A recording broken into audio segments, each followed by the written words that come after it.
السلام علیکم، کیا حال چال ہے آپ سب کے؟ میں امید کرتی ہوں آپ سب ٹھیک ہوں گے۔ آج ہم ایک ناول شروع کر رہے ہیں جس کا نام ہے مصحف، جو کہ نمرہ احمد نے لکھا ہے۔ مصحف دراصل عربی زبان میں قرآن مجید کو کہتے ہیں۔ تو چلیے شروع کرتے ہیں۔ انتصاب۔ میری بہترین دوست، میری بہترین ٹیچر اور ایک بہت خوبصورت ہستی سومیہ عزیز کے نام، ہر اس چیز کے شکریہ کے ساتھ جو آپ میرے لیے کرتی ہیں، اور جو کچھ آپ نے مجھے سمجھایا اور سکھایا ہے میں شاید کسی اور سے نہ سیکھ پاتی۔ سنہری صبح بھیگ رہی تھی جب وہ سست روی سے چلتی بس اسٹاپ تک پہنچی۔ کندھے پر بیگ لٹکائے، ہاتھ میں پانی کی چھوٹی بوتل پکڑے، چہروں پہ ڈھیروں بیزارے لیے وہ بینچ کے قریب آئی جہاں بیٹھ کر وہ روز 10 منٹ بس کا انتظار کرتی تھی۔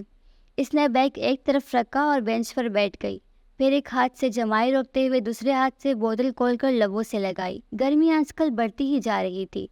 صبح ہی اسے پسینہ آنے لگا تھا۔ جانے آج کیا ہوگا، وہ گھونٹ بھرتی بیزاری سے سوچ رہی تھی۔ چہرے پر بھی وہی اکتائے ہوئے تاثرات سے جیسے دنیا بھر سے خفا ہو۔ سنہری پیشانی پر مستقل پڑے بل اور کان سے خوبصورت بھوری سنہری آنکھوں میں چھائی خفگی کچھ تھا اسے جو سارے میں اسے یکتا بناتا تھا۔ لمبے کرتے اور جینز میں ملبوس رسی کی مانند دوپٹہ مفلر کے انداز میں گردن سے لپیٹے، ٹانگ پہ ٹانگ رکھے وہ پاؤں جھلاتی تنقیدی نگاہوں سے ادھر ادھر دیکھ رہی تھی، اور تبھی اسے احساس ہوا کہ وہ سیاہ فام لڑکی آج بھی بینچ پر اس کے ساتھ بیٹھی ہے۔ ان دونوں کے درمیان اس کا بیگ رکھا تھا، اور اس وقت وہ سیاہ فام لڑکی سر جھکائے نگاہ ترچ کیے اس کے بیگ کو دیکھ رہی تھی، جہاں جگہ جگہ چاک اور وائٹنر سے اس نے اپنا نام لکھ رکھا تھا، محمل ابراہیم، محمل ابراہیم، محمل ابراہیم۔ آڑا ترچا چھوٹے بڑے ہر انداز میں یہی لکھا تھا۔ وہ لڑکی کبھی کبھی ہی اس کے بیگ کو دیکھتی تھی، مگر محمل کے تو روز کے 10 منٹ اس سیاہ فام لڑکی کا جائزہ لیتے ہی گزرتے تھے۔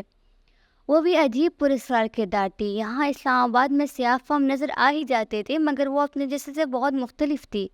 سر پہ رومال باندھ کر گردن کے پیچھے گرہ لگاتی اور نیچے اوور کوٹ، موٹی سیاہ ہونٹ، سیاہ رنگت مگر چمکیلی آنکھیں، کوئی ایسی چمکتی ان میں کہ محمل کبھی ان آنکھوں میں دیکھ نہ پائی تھی۔ ہمیشہ نگاہ چرا جاتی۔ شاید 1.5 مہینہ قبل سے وہ اسے اپنے مخصوص اوقات میں سٹینڈ پر دیکھتی تھی، اور ان 1.5 ماہ میں اس کا انداز ہمیشہ یکساں رہا تھا۔ کمر سیدھی رکھی الرٹ سی بینچ پر بیٹھی خاموشی سے سامنے اسکرین میں دیکھتی، وہ بہت چپ سی لڑکی معلوم نہیں کون تھی، اور پھر اس کی وہ پراسرار کتاب، سیاہ جلد والی بارش سی کتاب جس کا سیاہ سرورق بالکل خالی تھا، اس کی گود میں دری ہوتی اور کتاب کناروں پر اس کے سیاہ ہاتھ مضبوطی سے جمے ہوتے۔ اس کے انداز سے کچھ خاص جھلکتا تھا، کتاب کی حفاظت کا احساس یا شاید اس کے بیش قیمت ہونے کا احساس۔ کتاب بالش برموٹی تھی، صفحوں کے جھلکتے کنارے پیلے اور خستہ لگتے تھے، جیسے بہت کوئی قدیم کتاب ہو، سینکڑوں برس پرانا کوئی نسخہ ہو۔ کچھ تھا اس میں، کوئی قدیم راز، کوئی پراسرار کتھا، اور وہ جب بھی اس کتاب کو لکھتی یہی سوچتی، اور آج جانے کیا ہوا، وہ اس خاموش سی لڑکی سے مخاطب ہو ہی گئی۔ شاید تجسس آجز کر رہا تھا۔ ایکسکیوز می، ایک بات پوچھ سکتی ہوں؟ پوچھو، سیاہ فام لڑکی نے اپنی چمکیلی آنکھیں اٹھائی۔ یہ کتاب کس کی ہے؟ میری؟ میرا مطلب ہے اس میں کیا لکھا ہے؟ وہ چند لمحے محمل کا چہرہ دیکھتی رہی، پھر آہستہ سے بولی، میری زندگی کی کہانی۔ اچھا؟ وہ حیرت چھپا نہ سکی۔ میں سمجھی یہ کوئی بہت قدیم کتاب ہے۔ قدیم ہی ہے، صدیوں پہلے لکھی گئی تھی۔ تو آپ کو کہاں سے ملی؟ مصر کی ایک پرانی دکان سے۔ یہ کچھ کتابوں کے بیچ پڑی تھی، اور جب میں نے اسے نکالا تو اس پہ زمانوں کی گرد تھی۔ وہ محبت سے سیاہ جلد پہ ہاتھ پھیرے کہہ رہی تھی۔ اس کے لبوں پر مدھم سے مسکراہٹ تھی۔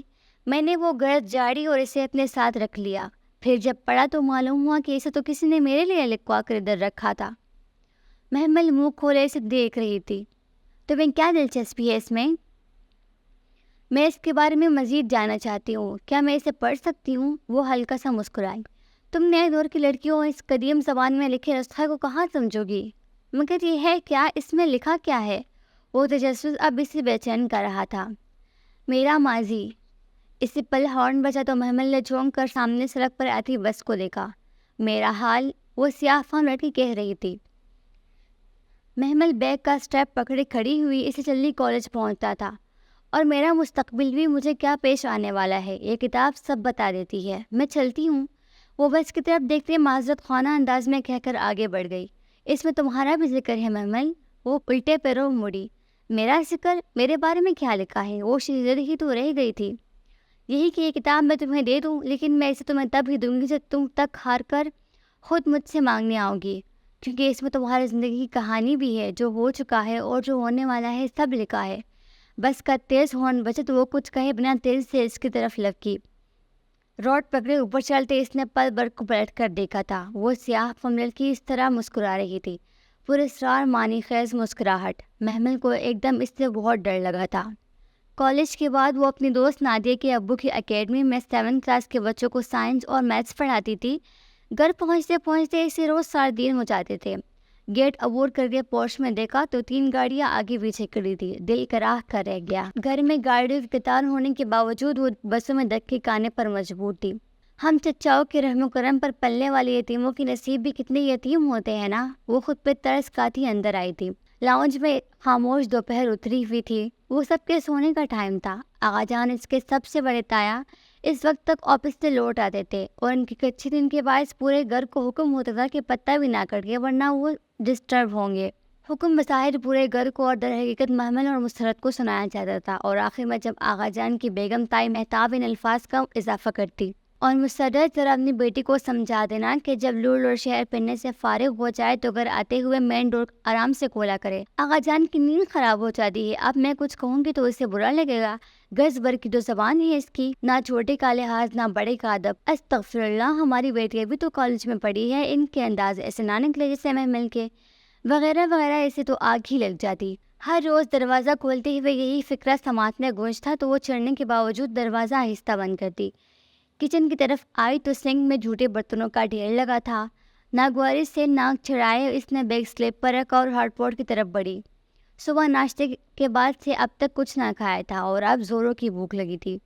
ہاٹ پاٹ کھولا تو وہ خالی تھا۔ رومال پہ روٹی کے چند ذرے بکھرے تھے۔ اس نے فریج کھولنا چاہا تو وہ لاک تھا۔ مہتاب تائی اس کے آنے سے قبل فریج لاک کر دیتی تھی۔ پہلے مسرت اس کے لیے کھانا بچا کر ہاٹ پاٹ میں رکھتی تھی، مگر جب سے مہتاب تائی نے کھانے کی نگرانی خود شروع کی تھی، ہاٹ پاٹ ہر تیسرے دن خالی ہی ملتا تھا۔ تکلیف سے اس کی آنکھوں میں آنسو آ گئے، لیکن پھر ضبط کر کے باہر نکلی اور آہستہ سے گیٹ عبور کر کے کالونی کے باہر نکڑ والے ہوٹل سے ایک نان اور ایک کباب لے آئی کہ اتنے ہی پیسے تھے۔ واپسی پر وہ پھر سے پرانی والی محمل بن چکی تھی۔ لاؤنج کا دروازہ کھول کر دھڑام سے بند کیا، فرش پر پڑی فٹ بال اٹھا کر پوری قوت سے دیوار پر ماری اور صوفے پر ٹانگ رکھ کر بیٹھی نان کباب والا لفافہ کھولنے لگی۔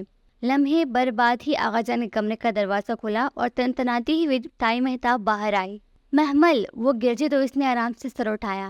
کباب کھائیں گی تائی اماں؟ شٹ اپ، 1000 دفعہ کہا ہے کہ آرام سے دروازہ کھولا کرو مگر تم۔ آہستہ بولے تائی اماں، اس وقت آغا جان سو رہے ہوتے ہیں، اٹھ جائیں گے۔ وہ نان پہ کباب رکھ کر پھاؤں چلاتی بے نیازی سے کہا رہی تھی: تم احسان فراموش، تمہیں ذرا بر بھی احساس ہے کہ آغا جان دن بھر کے تھکے مگر فکرہ مکمل ہونے سے قبل ہی وہ اپنے نان کباب اٹھائے اپنے کمرے کی طرف جا چکی تھی۔ تائی مہتاب تلملاتی کلستی رہ گئی۔ اندر مسرت آوازوں پر جاگ چکی تھی۔ کیا ہوا ہے محمل؟ بھابھی بیگم کیوں ناراض ہو رہی ہے؟ دماغ خراب ہے ان کا، پیدائشی مسئلہ ہے، آپ کو نہیں پتا؟ اس نے بیزاری سے نان کباب کا لفافہ بستر پر رکھ دیا۔ مگر ہوا کیا ہے؟ اس کی نگاہ پھسل کر لفافے پر گئی۔ پھر سے باہر سے کھانا لائی ہو فریج میں؟ اور پھر وہ خود ہی خاموش ہو گئی۔ آپ کے لیے لائی ہو، آپ نے کچھ کھایا؟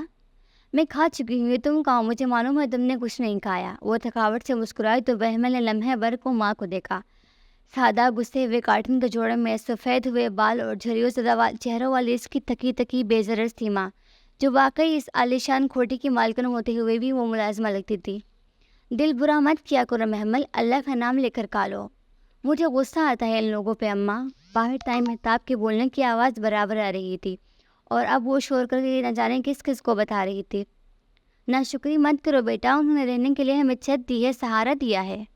احسان نہیں کیا، یہ میرے باپ کا گھر ہے، اسے ابا نے ہمارے لیے بنوایا تھا۔ یہ بزنس، یہ فیکٹری، یہ سب ابا نے خود بنایا تھا، سب کچھ ابا نے ہمارے نام کیا تھا۔ تمہارے ابا اب زندہ نہیں ہے محمل، وہ اب کہیں بھی نہیں ہے، وہ جسے تک کر کہہ رہی تھی اور وہ انہیں دیکھ کر رہ گئی۔ پھر سر جھٹک کر لفافہ اٹھایا۔ نان سخت ہو گیا تھا اور کباب ٹھنڈا، وہ بجلے سے لقمے توڑنے لگی۔ یہ ٹھنڈا بے لذت کھانا کھا کر وہ کچھ دیر ہی سو پائی تھی کہ ٹھاہ کی آواز کے ساتھ کمرے کے دروازے سے فٹ بال ٹکرایا۔ وہ ہڑبڑا کر اٹھ بیٹھی۔ باہر دیواروں پر فٹ بال مارنے کی آوازیں برابر آ رہی تھی۔ کچھی نیند ٹوٹی تھی۔ وہ برا سا منہ بنایا جمائی روکتی اٹھی، سلیپر پہنے اور ہاتھوں سے وال لپیٹے دروازہ کھولا۔ اس کا اور مسرت کا مشترکہ کمرہ دراصل کچن کے ساتھ ملحقہ اسٹور روم تھا، بہت چھوٹا نہ بہت بڑا۔ عرصہ پہلے اسے کاٹ کباڑ سے خالی کروا کر ان دونوں کو ادھر منتقل کر دیا گیا تھا۔ اس کے ساتھ ساتھ باتھ روم نہ تھا، اس لیے ان کو لاؤنج پار کر کے گیسٹ باتھ روم کی طرف جانا پڑتا تھا۔ باہر لاؤنج میں نائمہ چاچی کے چھوٹے بیٹے معاذ اور معیز فٹ بال ادھر ادھر مارتے دوڑتے پھر رہے تھے۔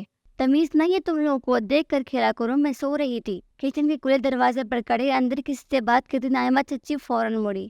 اب میرے بچے کیلے بھی نہ، تمہارا تو کام ہی ہے سونا ہے، نہ دن دیکھنا نہ رات، ہر وقت بستر ہی توڑتی رہتی ہو۔ ہاں تو میرے باپ کے پیسے سے بستر آئے تھے، توڑو یا پوڑو میری مرضی۔ ابا کی ڈیتھ سے پہلے تو اسد چچا غالباً بے روزگار تھے نا، وہ بھی محمل تھی۔ سارے حساب فوراً چکا کر بے نیاز سے باتھ روم کی طرف چلی گئی۔ ادھر نائمہ چچی بڑبڑاتی رہ گئی۔ منہ ہاتھ دھو کر اس نے اپنے سلکے بورے بال دونوں ہاتھوں میں سمیٹ کر اونچی کیے اور پونی باندھی۔ بہت اونچی سی بوری یہ پونی ٹیل اس پہ بہت اچھی لگتی تھی۔ وہ ذرا سا بھی سر کو ہلا دی تو وہ اونچی پونی ساتھ ہی گردن کے اوپر جھول دی۔ اس کی آنکھیں کانچ سے سنہری تھی اور ہلکا سا کاجل بھی ان کو دہکا دیتا تھا۔ وہ بلا شبہ گھر کی سب سے حسین لڑکی تھی، اس لیے تو جلدی ہے سب۔ اسے ہنسی آ گئی۔ ایک نظر خود پہ ڈالی، جینس کے اوپر کھلا سا کرتا اور گردن کے گرد لفٹا دوپٹہ، مفلر کی طرح ایک پلو سامنے کو لٹکتا اور دوسرا کمر پہ گرتا۔ وہ واقعی سب سے منفرد تھی۔ کچن میں تائی مہتاب نگرس نکال کر مسرت کے سامنے رکھ رہی تھی، جو بہت تابیداری سے ایک طرف چائے کا پانی چڑھا کر دوسری طرف کڑھائی میں تیل گرم کر رہی تھی۔ اس پہ نظر پڑی تو نگر سکتے ہوئے ذرا لاپرواہی سے گویا ہوئی۔ یہ میرے بچوں کے لیے فرائی کر دوں مسرت، اب تو ہر کوئی باہر سے منہ مار کر نہیں آتا نا۔ بجا فرمایا تائی اماں، یہاں تو لوگ گھر کے اندر ہی دوسرے کے مال پر منہ مارتے ہیں۔ وہ اطمینان سے کہہ کر کولر سے پانی کا گلاس پڑنے لگی۔ زبان کو سنبھالو لڑکی، توبہ ہے ہماری بیٹی تو ہمارے آگے کبھی ایسا نہ بولی۔ آپ برا نہ مانے بھابھی بیگم، میں سمجھا دوں گی۔ گھبرا کر مسرت نے ایک ملتجی نگاہ محمل پہ ڈالی۔ وہ کندھے اور سکا کر کڑے کڑے پانی پینے لگی۔ سمجھا دینا بہتر ہوگا۔ اس میں ایک تنفر بری نگاہ ڈال کر تائی مہتاب باہر چلی گئی۔ نائمہ چچی پہلے ہی جا چکی تھی، اب مسرت اور محمل ہی کچن میں رہ گئے تھے۔ اب یقیناً برتن بھی آپ کو دھونا ہوں گے اماں، دو بھی تو کیا ہے، ان کے احسان کم ہے ہم پہ۔ وہ مصروف سی ایک ایک نگٹس کڑھائی میں ڈال رہی تھی۔ محمل نے ایک گہری سانس لی اور آستینے موڑ کر سنک کی طرف متوجہ ہوئی۔ اسے علم تھا کہ اگر وہ نہ کرے گی تو مسرت کو ہی کرنا ہوگا، اور ابھی تو انہوں نے رات کا کھانا بھی تیار کرنا تھا۔